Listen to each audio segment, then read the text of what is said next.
অধিনায়ক হওয়ার পর ওডিআই ম্যাচে দারুণ শুরু করেছিল শান্ত। শ্রীলঙ্কার বিপক্ষে দারুণ দুটি ইনিংস উপহার দিয়েছিল বাঁহাতি এই ওপেনার।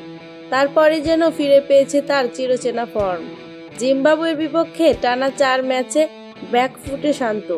আর 4 নম্বর ম্যাচের কথা তো সবারই জানা, যেখানে বাংলাদেশ ওপেনিং জুটি থেকে 101 রানের দারুণ সূচনা এনে দেয় তানজিদ হাসান তামিম এবং সৌম্য সরকার। তারপরই হুট করে 3টা উইকেট পড়ে যায় বাংলাদেশের। ক্রিজে আসেন অধিনায়ক নাজমুল শান্ত, কিন্তু এই দিনেও ব্যর্থ শান্ত।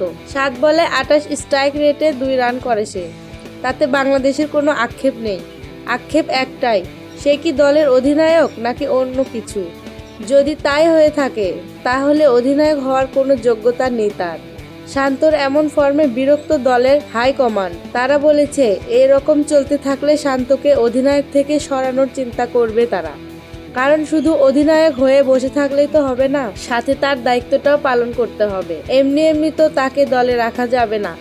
তবে কি শেষ ম্যাচে অধিনায়কের খেলা হচ্ছে না, সেরকম কিছু এখনো জানা যায়নি বিসিবির ওপর মহল থেকে।